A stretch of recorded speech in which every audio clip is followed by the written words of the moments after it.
Tuhan, pakailah hidupku, amin.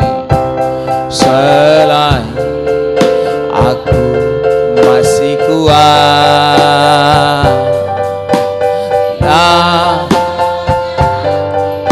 ku tak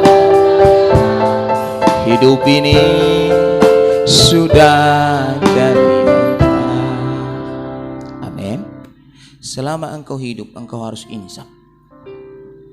Amin. Saya bacakan kepada saudara, dikatakan firman Tuhan kepada kita, ketika kita masih hidup di dunia ini, kita harus insaf.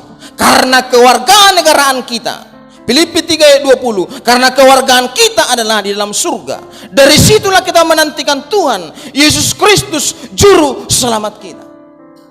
Makanya kita harus insaf Bapak Ibu. Karena apa? Engkau harus sadar, engkau bukan berasal dari dunia ini. Kewargaanmu adalah warga kerajaan surga. Ketika engkau benar nanti, rohmu akan kembali kepada Allah. Perhatikan waktu mengubur orang mati itu. Dari tanah dagingmu kembali kepada tanah. Dari Allah yang mengaruniakannya. Dan rohnya kembali kepada Allah yang mengaruniakan. Artinya apa? Kita tidak punya tempat di dunia ini. Amin. Jadi gini, jangan terlampau kuat kali kau pegang uangmu itu, amin. Karena apa? Tempatmu bukan di sini. Kalau terlampau kau pegang kuat uangmu itu sampai enggak lepas, engkau enggak bisa datang ke surga loh. Kau sangkut loh Bapak Ibu, sangkut. Karena apa kalau bikin gini ya? Sangkut loh Bapak Ibu. Harusnya harus pas gini. Ada silakan, enggak ada enggak apa-apa. Jangan sampai, kalau bagaimana kayak gini, tarik-tarikan loh Bapak Ibu. Tuhan tarik badanmu, kau pegang kuat gini. Aku enggak mau, di sini aja aku, kamu bilang. Nah, aku enggak mau, di sini aja aku.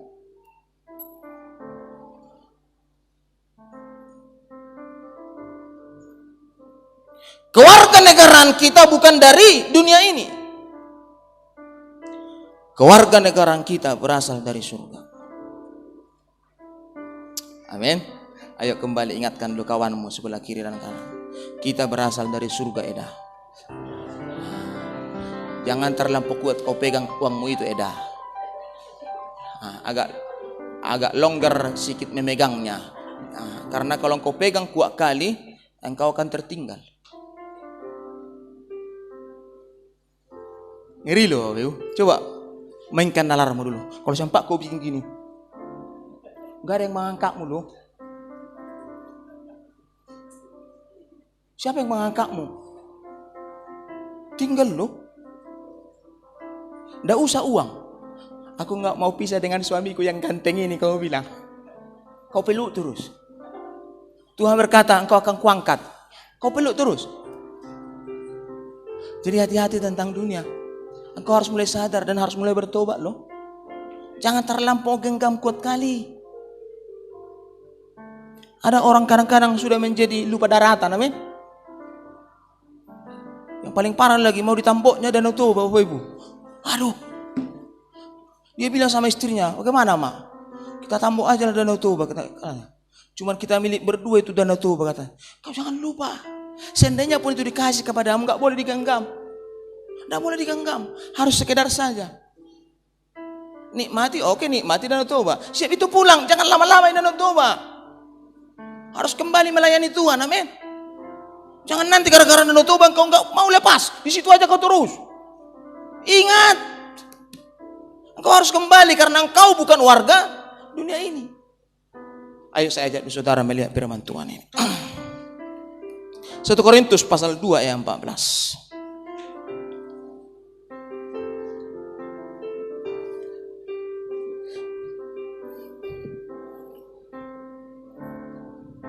Kita baca bersama-sama 1, 2, 3. Tetapi manusia duniawi tidak menerima apa yang berasal dari Allah. Karena itu baginya sebuah kebodohan dan tidak dapat memahaminya. Sebab hal itu hanya dapat dinilai secara, perhatikan.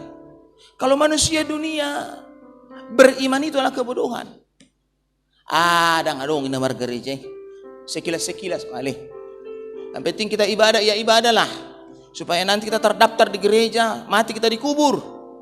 Karena apa? Dia tidak paham Bapak Ibu. Manusia duniawi tidak menerima apa yang berasal dari Tuhan, karena baginya melayani Tuhan itu apa? Kebodohan. Tidak ada untung katanya. Bodoh orang itu, habis waktunya. Lebih baik cari uang banyak uang, bertumpuk-tumpuk, ditumpuk di sini, ditumpuk di sini, ditumpuk di sini, menumpuk semua sampai seluruh hidupnya menjadi uang. Karena dia berkata melayani itu kebodohan. Ngapain melayani? Orang-orang bodoh itu yang melayani. Bagus kayak kita ini. Lebih baik kita di meja judi, minum tua kita di sana, di warung-warung aja kita. Ngapain melayani? Boro-boro menara doa. Tahu lah, selama masih hidup, jangan hilangkan kesempatan lah. Dipakai pula lagu punya, hidup inilah kesempatan. Puaskan dirimu lah, selagi masih hidup katanya. Puaskan. Setok sahai lu mangulu lah. Nggak pernah 2 kali hidup lah. Puaskan dirimu lah. Dengar lah lagu-lagu pendeta itu. Hidup ini adalah dipakai pula itu. Amin. Sama seperti di pesta kan? Peruntukan pesta itu sebenarnya memuliakan Opumula Jaya Belon. Tapi apa? Lagu-lagunya apa? Marolopo lotandiki ainang disesa Yesus. Sebenarnya itu penghinaan. Di pesta dia nyanyi itu. Hamu sude bikemai. Enggak, bukan itu peruntukannya itu. Mari kita bersukaria. Anak ini di pesta loh. Penghinaan itu. Bukan itu peruntukan itu. Makanya GBI jangan ikut juga. Kalau nyanyi mereka tutup mulutmu. Amin. Biarlah mereka menyanyi itu, menghina mereka itu. Bukan untuk itu peruntukannya itu. Sama seperti bapak-bapak yang dikiri tadi. Seperti lagu pendeta itu. Hidup ini adalah kesempatan. Puaskan Mana tahu sebentar mau mati, minum tua satu guci langsung. Supaya puas Karena cuma sekali hidup enggak 2 kali hidup. Tidak usah Apa pernah saudara melihat seperti itu? Apakah ada orang seperti itu di tempat ini? Memang orang-orang di sini orang-orang baik semuanya. Amin. Berikan tepuk tangan dulu untuk Tuhan.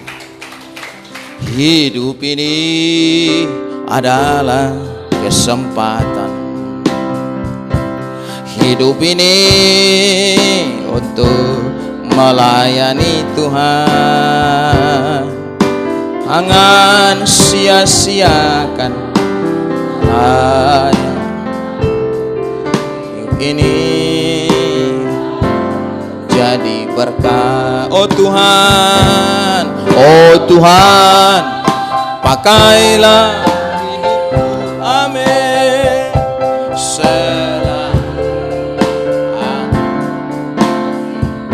Amin. Bila saatnya nanti, berdayalah hidup ini sudah jadi berkah. Mari kita lihat Bapak Ibu, respon orang-orang yang sudah insaf. Kisah Para Rasul 1 ayat 11. Apa kata Tuhan di dalamnya? Mari kita lihat respon manusia yang sudah insaf. Kita baca bersama-sama firman Tuhan ini. 1, 2, 3. Dan berkata kepada mereka, hai orang Galilea, mengapa kamu berdiri melihat ke langit?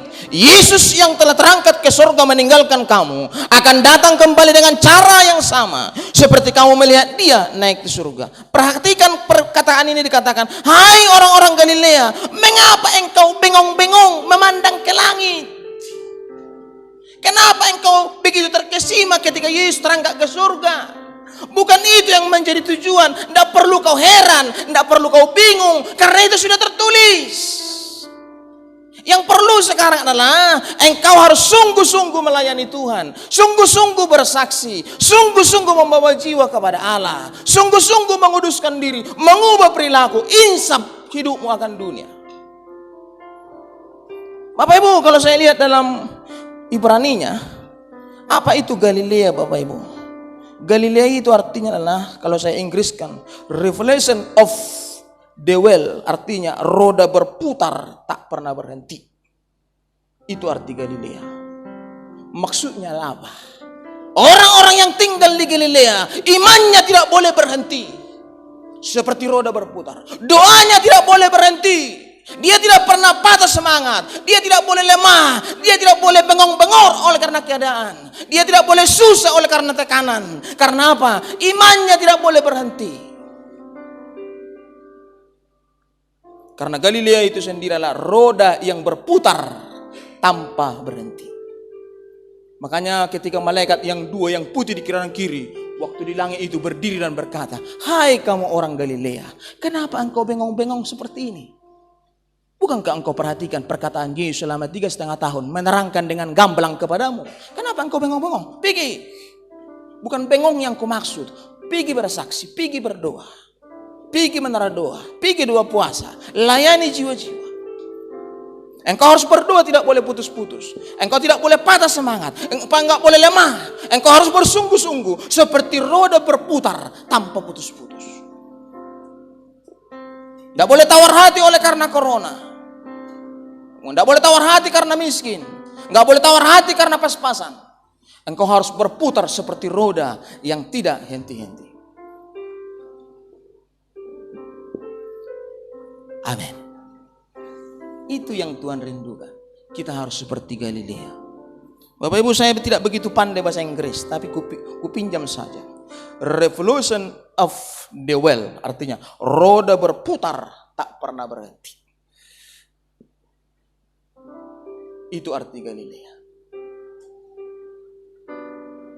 Bagaimana dengan hidup hari-hari? Apakah sudah roda berhenti? Kulihat dari muka-muka kalian ini sudah mulai berhenti roda ini karena COVID-19 itu kan. Roda berdoa sudah berhenti. Karena apa? Roda berdoa berhenti, yang muncul apa? Piti kan? Piti. Kalau sudah piti, roda sudah berhenti. Sudah berhenti. Ayo tanya dulu kepada kiri kananmu, apakah sudah berhenti roda Eda? Katakan dulu.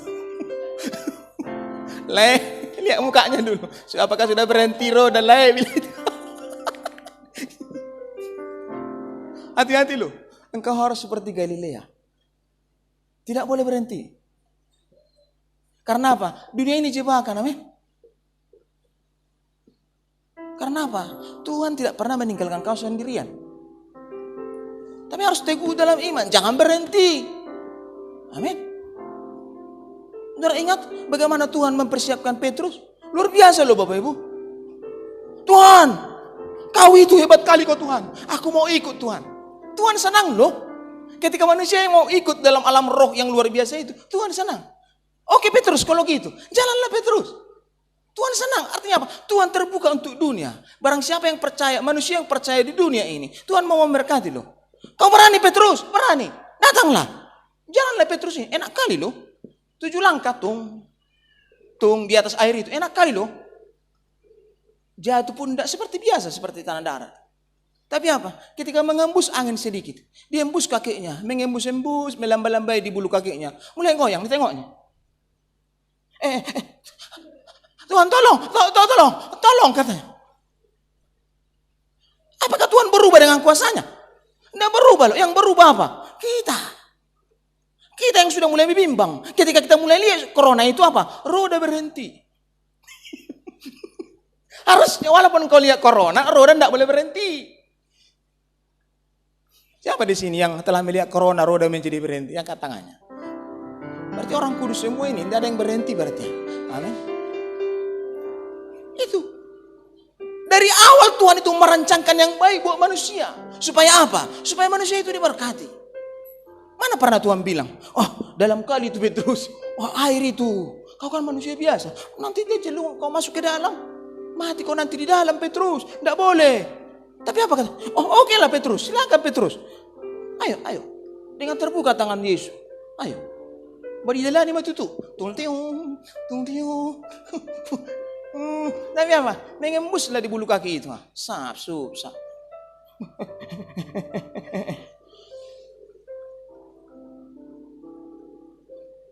Dia embus bulu kakinya itu. Langsung goyang dia. Baru bulu kakinya dia embus sudah goyang. Belum kepalanya dia embuskan. Jadi jangan salahkan Tuhan, amin. Kalau rodamu tidak berputar artinya apa? Engkau tidak mungkin diberkati. Mari perhatikan hari-hari ini. Mari cek hidupmu secara pribadi. Bagaimana tentang rodamu? Setelah corona ini semakin sungguh-sungguh engkau berdoa? Semakin kau ajak ke istrimu berdoa bersama-sama? Atau engkau katakan, nang adok Tuhan nih, daktar ida Tuhan, ni ulah-ulah di bon. Nang minoto marsuk ang nabuah hidup. Betak na mati lo topu tak nabuah do. Nanti yang berdoa itu, yang kerja dulu. Yang penting dapat uang dulu. Rodamu tidak berputar lagi, kawan. Tapi Alkitab berkata, hai orang Galilea, jangan stop, jangan bengong, jangan bingung. Putar rodamu terus-menerus tanpa putus-putus. Sungguh-sungguh engkau berdoa, sungguh-sungguh engkau melayani. Jangan putus asa. Jangan tertekan batin oleh karena keadaan. Karena Tuhan akan menolong. Bapak Ibu, kalau kita lihat akhir-akhir ini Bapak Ibu, dunia sudah mulai kompromi dengan corona. Tapi Alkitab berkata, orang-orang Kristen memuji Tuhan tidak pernah kompromi. Amin. Pernah saudara lihat pendeta mengusir setan, membuat perdamaian? Mana pernah? Belum pernah kuliah. Tapi kalau dukun mengusir setan itu pakai perdamaian. Opo, ahadu bonoku asalahos ya nih. Gitu kan? Berdamai loh. Bagi Yesus tidak ada perdamaian. Dan anak-anaknya, anak-anak Tuhan, para pendeta, para pengerja, kalau mengusir setan tidak ada perdamaian. Karena rau kejam loh. Kalau hamba Tuhan itu mengusir setan. Kau dari mana? Terangkat rambutnya. Kau? Keluar kau tidak sekarang? Apakah dia bilang, opung, manut na pinadar do diho, manut na ulu ni horo bodo opung, asalaho siya ni? Nggak pernah itu Bapak Ibu. Nggak ada kompromi. Karena apa? Yesus itulah raja di atas segala raja. Sama seperti pada kehidupanmu. Kenapa engkau rodamu berputar? Stop berputar. Karena keadaan yang kau lihat seolah-olah Kristus tidak mampu menyelesaikan hidupmu. Sehingga apa? Ketika ada persoalan di depanmu, rodamu jadi stop. Nang mertang yang biawe, na susahan. Utang bank na terbayar be. Nang mertang yang biawe. Ku urus do restrukturasi. Restrukturasi pun. Kalau bunga ada dari boleh dibayar. Nang boleh ke BPR setahun. Nang mertang yang biawe. Susah yin na mangulun. Susah kali yang hidupin. Gak berdoa lagi aku nak. Siapa orang seperti ini angkat tangannya? Berarti orang-orang benar semua. Berikan tepuk tangan itu Tuhan. Ayo kita naikkan bunyi sekali lagi.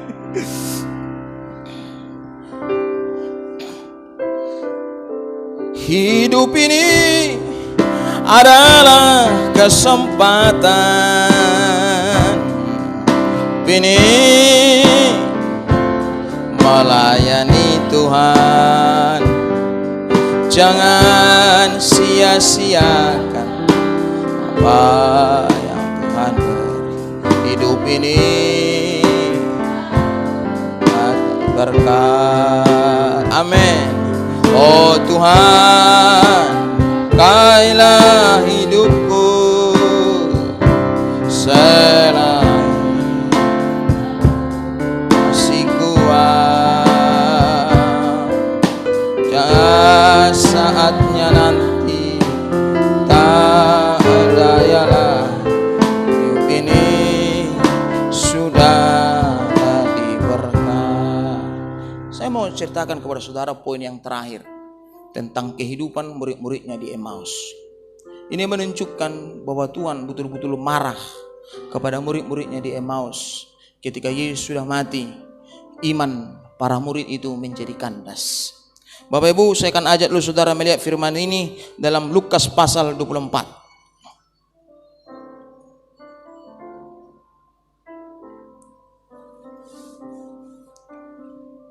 Lukas pasal 24, 25, 26.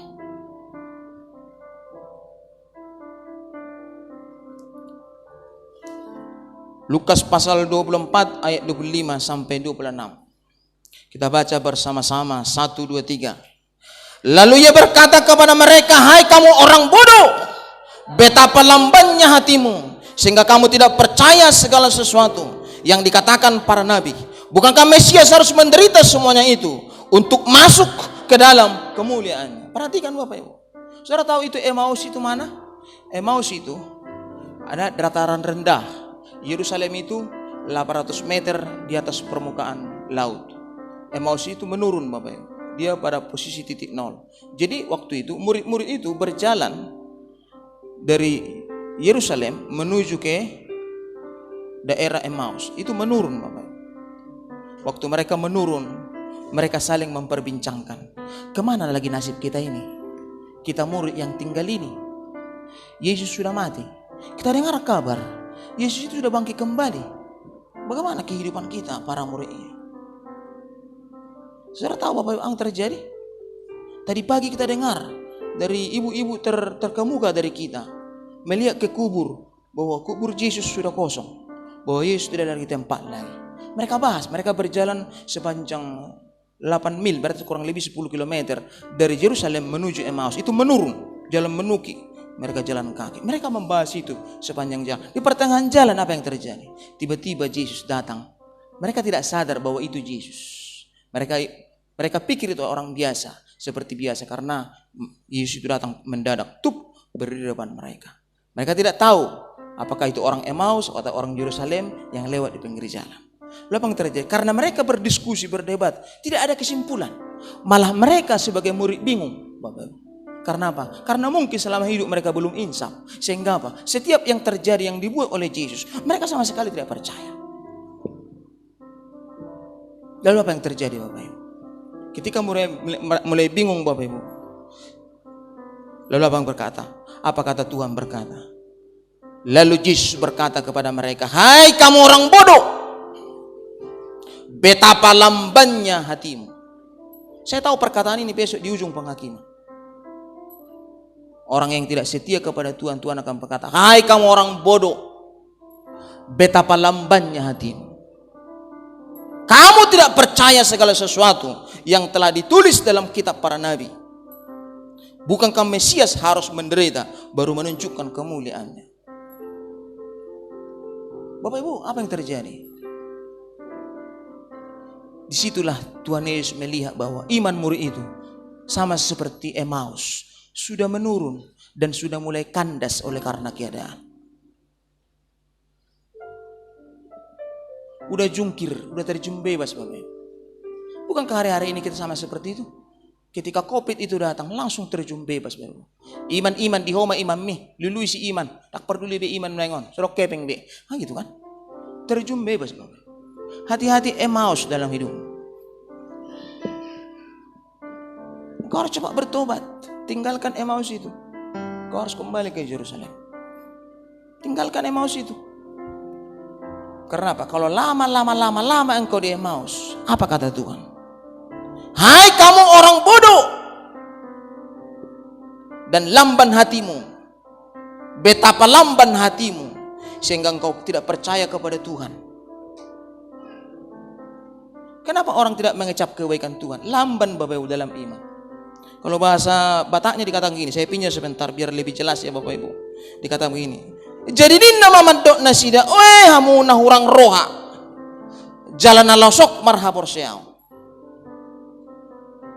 Malas beriman, malas melakukan firman. Yang rajin apa? Malas melakukan piti. Tapi kalau melakukan iman, malas. Marhua pala marminggu parajitu sasahalipe. Ay suruh kepeng di si. Tu pasar mangita. Asal lau marhepeng. Tumpur nomor 2 yang penting tu pasar. Ang ngomar minggu na ngarong manangasi. Malah pengen luaran dulu di si. Jadi naibana mandok nasida hamu nahurang roha. Jalan alosok marhapor seaon. Perhatikan ini.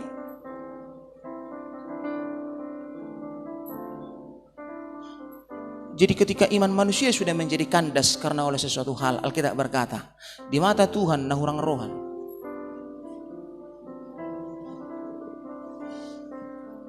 Tang marroha, karena apa? Dia tidak sadar kematian menunggunya.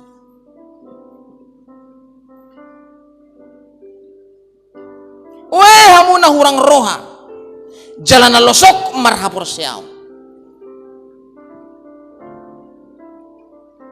Bapak Ibu, perhatikan ini baik-baik. Makanya kalau kita lihat dalam Lukas 24 itu ya, saya bacakan, saya urut kepada saudara. Lukas 24 ayat 16 dikatakan apa? Karena keduniawinya apa? Selubung itu datang sehingga apa? Tidak tahu dia Yesus di depannya loh.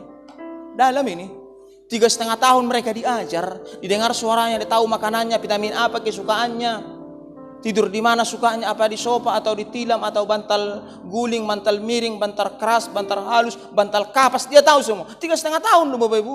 Tapi perhatikan ini, Lukas 24, 16. Karena mereka sudah duniawi, sudah kandas, dia tidak sadar bahwa Yesus di depannya loh. Perhatikan ayat Lukas 24 ayat 21. Karena duniawi apa? Mereka mengutamakan apa? Barang-barang dunia. Dia berkata, Yesus, engkau sudah datang. Kenapa tidak engkau selamatkan kerajaan Israel? Kan bodoh itu. Berarti apa? Engkau sudah datang, perkayalah kami, permakmurlah kami. Yang penting punya uang, piti kami banyak. Malah piti yang dipikirkan. Yesus datang untuk menyelamatkan manusia, bukan untuk menyelamatkan pitimu. Kalaupun piti ada, itu kasih karunia, bukan piti menjadi tujuan. Tapi Alkitab berkata, perhatikan. Sudah datang kau Tuhan Yesus ke dunia, selamatkanlah piti kami.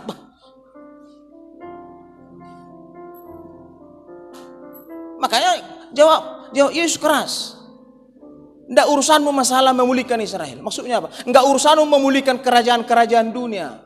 Bukan itu yang utama. Pertobatanmu, kesaksianmu, kehidupanmu selama hidup. Keras itu. Kalau kita perhatikan kata Tuhan.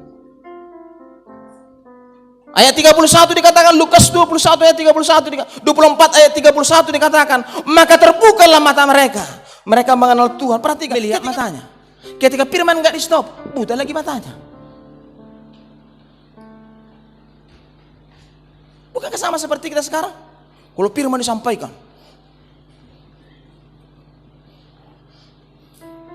kadang-kadang, haleluya. Ketika firman disampaikan, Tuhan memberkati. Sampai ditiup, hati-hati naik. Haleluya, puji Tuhan, Tuhan, haleluya. Yang paling dasar lagi Alkitab, haleluya. Karena firman didengar. Coba mulak sebentar, masih pintu itu. Piti. Usaha non, piti. Baru di pintu itu. Tapi kalau di sini,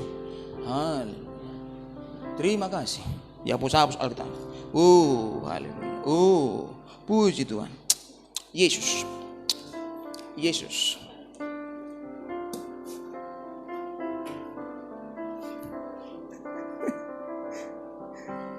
Lukas 24 ayat 31 dikatakan, iman kadang berubah. Didengar firman, matanya terbuka. Tidak didengar firman, matanya tertutup. Ayat 24 dikatakan, Matius 24 ayat 32, apa yang terjadi? Ketika didengarnya firman Tuhan, Yesus berbicara dengan gamblang, apa yang terjadi? Rohnya berkobar-kobar. Yesus pergi, rohnya redup.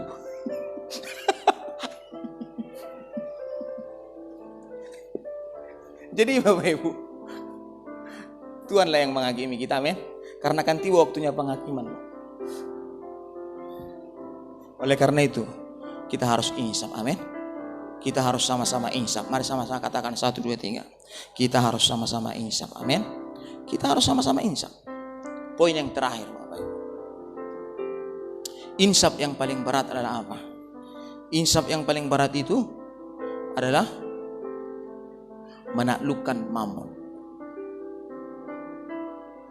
Saya akan kupas habis sebentar. Saya minta waktunya 5 menit lagi supaya ini betul-betul dapat mengubah kita.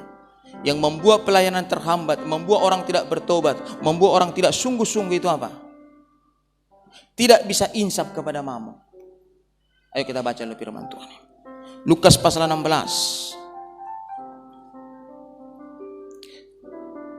ayat 13 kita baca bersama-sama.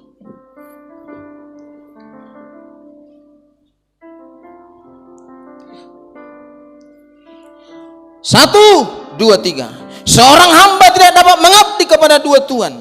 Karena jika demikian dia akan membenci seorang dan mengasihi yang lain. Dan ia akan setia kepada seorang, tidak mengindahkan yang lain. Kamu tidak dapat mengabdi kepada Allah dan kepada mamon. Perhatikan. Manusia Tuhan tentukan. Kalau manusia itu mengabdi kepada Tuhan, dia harus relakan. Kadang-kadang mamon itu tidak beruntung. Oleh karena itu dikatakan, tidak boleh manusia dikatakan seorang hamba tidak dapat mengabdi kepada dua Tuhan. Maksudnya, tidak boleh engkau pertuhan itu dua-dua. Kalau uang engkau pertuhan, Tuhan akan meninggal kamu. Ingat itu. Kalau engkau dikendalikan oleh uang, Tuhan akan meninggalkanmu. Walau engkau ke gereja. Baca baik-baik. Seorang hamba tidak dapat mengabdi kepada dua Tuhan. Karena jika demikian ia membenci seorang, mengasihi yang lain. Ia akan setia kepada seorang dan tidak mengindahkan yang lain. Kamu tidak dapat mengabdi kepada Allah dan kepada Mamon. Maksudnya tidak boleh engkau mengabdi sekaligus. Karena apa? Kalau engkau cintai itu uang, Tuhan akan kau tinggalkan. Kalau engkau cintai itu Tuhan, uang engkau tinggalkan. Tapi Tuhan mampu memaksa uang itu datang kepada perbendaharaan. Karena Tuhan berkuasa. Karena Alkitab berkata, emas dan perak adalah milik kepunyaanku. Tapi kalau engkau dikendalikan uang, engkau pasti ditinggalkan Tuhan. Sehebat apapun yang engkau berdoa. Amin. Ayo kita baca ayat pendukungnya. 1 Timotius pasal 6 ayat 10 dikatakan bagaimana? 1 Timotius 6 ayat 10 dikatakan apa?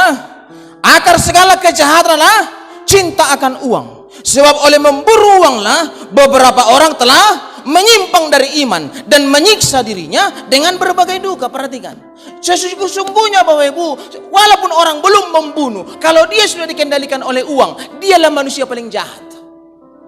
Karena dikatakan akar dari segala kejahatan adalah ketika manusia apa? Cinta uang. Jadi hati-hati, jangan terlampau kau genggam. Kalau sempat tidak kau lepaskan ini, berarti apa? Engkau tidak milik Tuhan.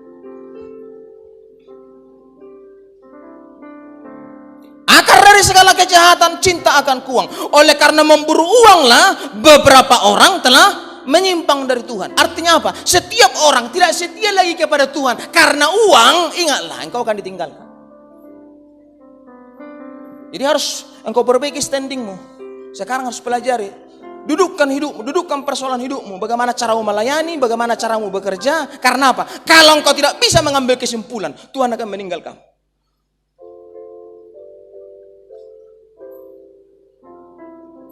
Lalu dikatakan apa? Oleh karena memburu uanglah beberapa orang telah menyimpang dari iman. Lalu dikatakan apa? Menyiksa dirinya dengan berbagai duka. Rela mati karena uang.